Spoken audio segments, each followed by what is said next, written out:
The nurse's hands shook when she came back into the room. Her eyes darted to me, then to my wife, then down at the folder clutched against her chest. "I'm calling security," she whispered. My chest tightened. "Why?" Her voice dropped, almost breaking. "Your wife cannot leave this room." My wife laughed, forced, sharp. "What the hell are you talking about?" I stepped forward. "Tell me what's wrong."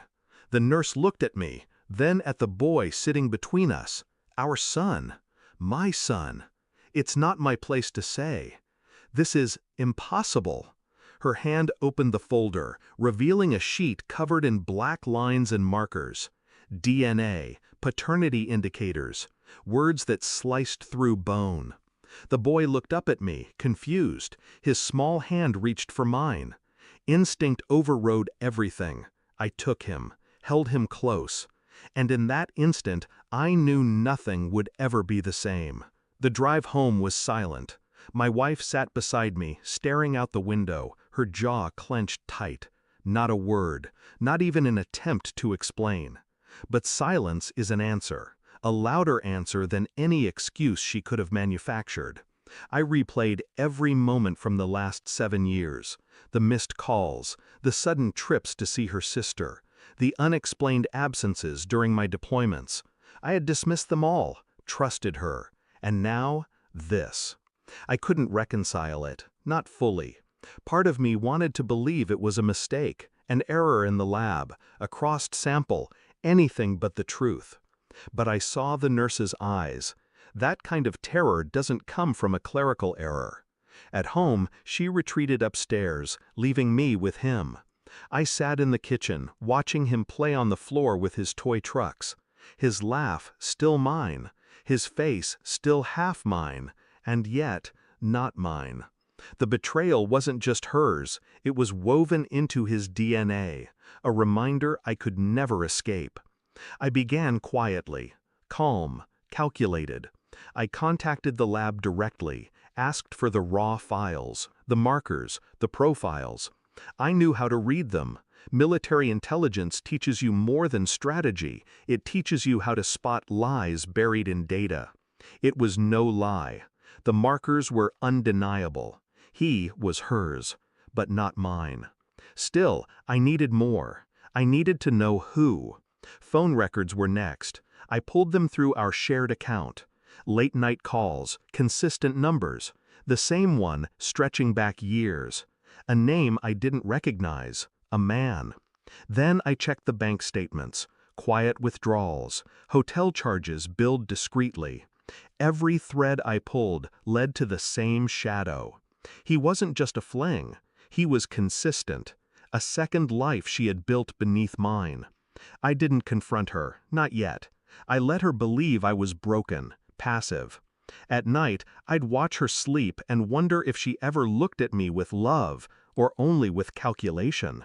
The confirmation came 2 weeks later, a second test, independent, no errors. The boy carried the other man's blood, not mine. I waited until dinner. The boy was upstairs, tucked into bed. She sat across from me, scrolling her phone, detached as always. I slid the report across the table. She looked down, frowning, then froze. Her hand trembled as she opened the envelope. Her lips parted.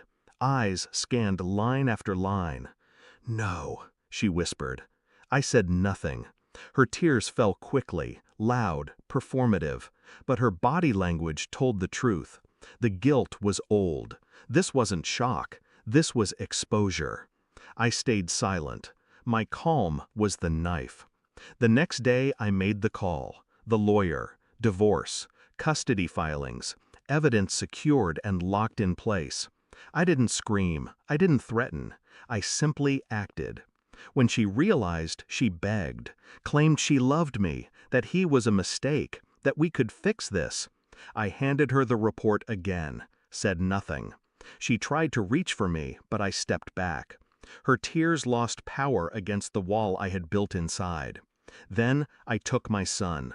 Not biologically mine, but mine in every way that mattered.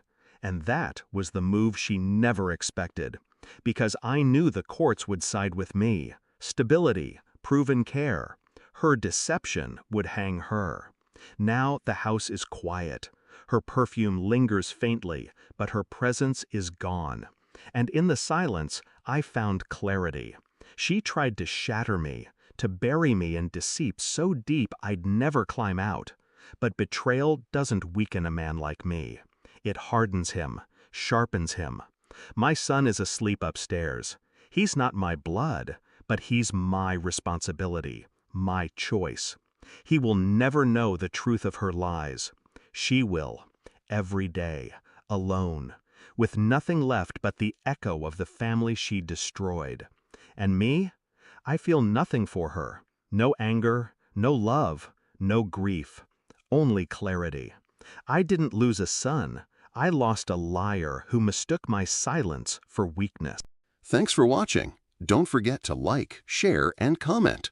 Subscribe now to Cheating Stories Insight World for more amazing stories.